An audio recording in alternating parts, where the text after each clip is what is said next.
Hi there, and today I'm making a London Underground station sign.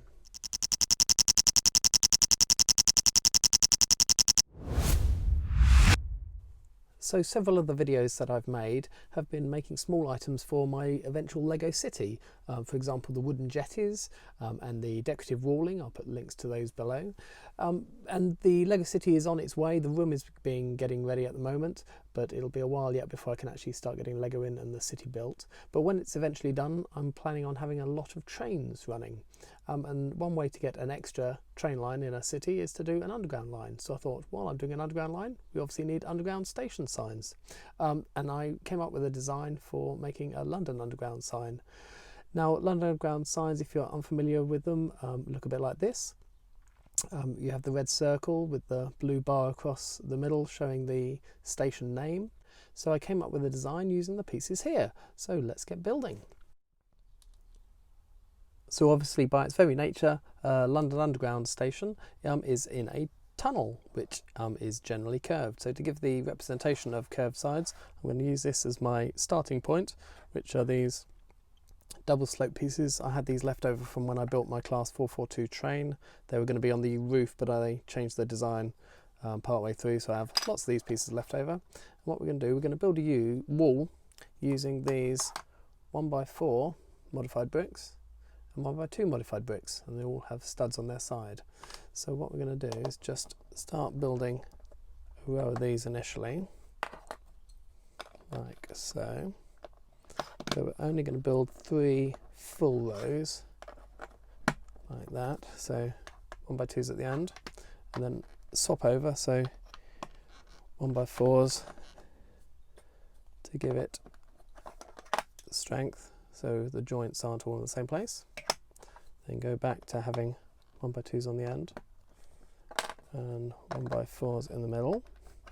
But then on the next row we're going to leave a little gap. So we're going to have our 1x4s on the end and then have 1x2s. We're going to leave these 4 studs open. Then we're going to do another row of those as well.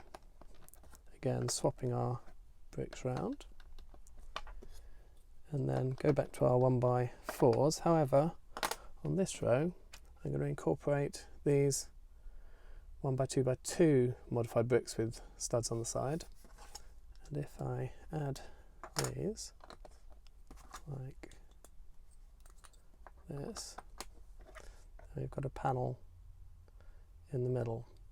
Now this gap underneath, I want that to appear to be white, even though it's not quite going to be.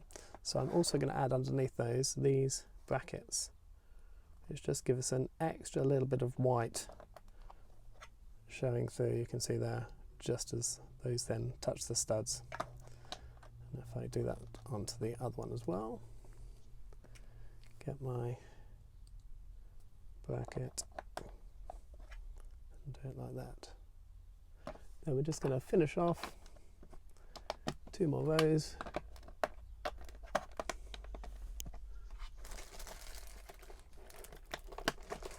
I haven't got quite enough bricks out, so I'll just get a few more.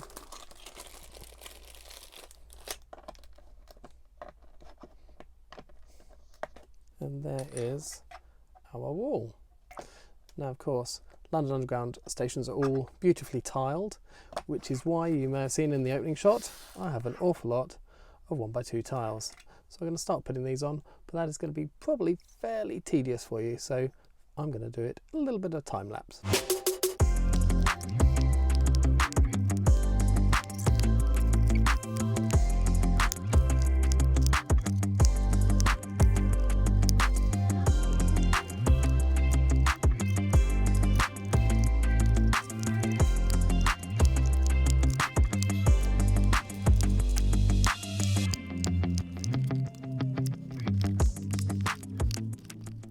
Well, that felt a little bit like my YouTube channel ident, with the white bricks building up row by row.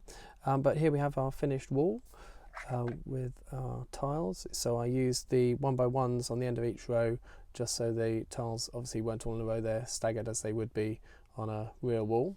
So obviously we've now got this little gap in the middle, so we're going to plug that with a white 2x4 plate. And now you can see why I added those white brackets in there, just to make the white come more in line with these. It's a little bit dark, but gives the effect of having a little bit of extra white there. And the first thing we're doing is putting this 2x2 round modified tile in the middle, and that's got a stud in the center. And then we're going to surround that with these 2x2 quarter circles. And there we have the start of our London Underground sign. I'm also going to just add on the top, again, giving the effect of a curved wall. We're going to curve back in again, so we're going to put these along the top.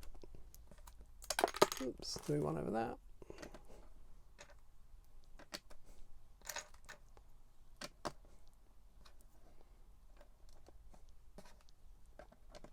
And then the only thing left is the blue nameplate itself. So for that I've got a 1x6 tile. I'm going to pop a 1x1 plate on each end of it, like this. Straighten those out. And then that is going to be held on in the middle, like so. Straighten that up slightly. And there we have our London Underground sign.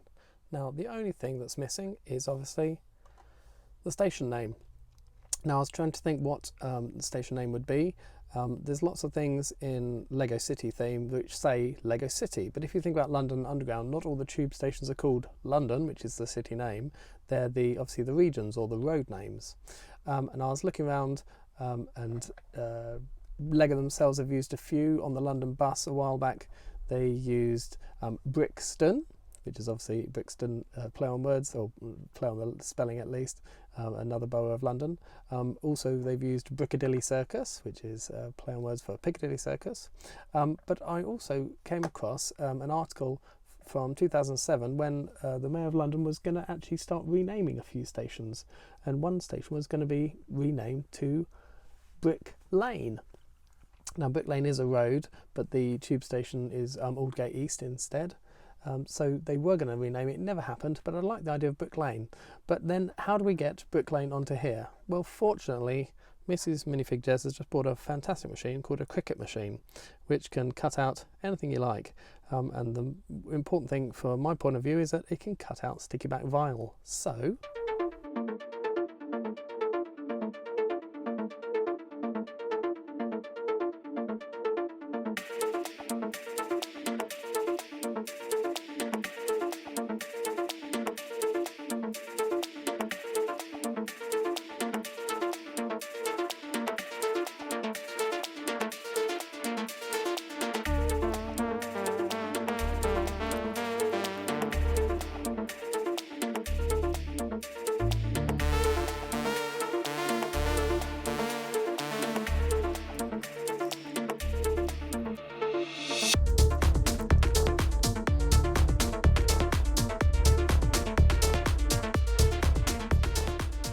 So here we have our finished Brick Lane tube station sign. And why have one when obviously you'd have more than that? So here's another one. So we've got two here.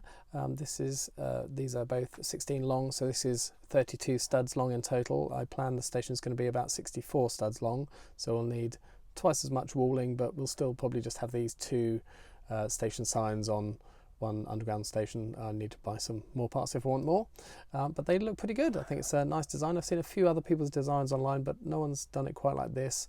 Most of their signs come out a little bit more square looking. They use these macaroni pieces but with straight lines between them. So I'm pleased with this design. Ready to go in the Lego City when it happens. So do you like this design? Do let me know in the comments below, or if you've got any way I could improve this design, especially with this small gap that's sitting underneath the two middle bricks. If you can think of a piece that I could use instead of those, please do let me know. I'd be very intrigued to know. And do like the video and comment and subscribe for more Lego videos.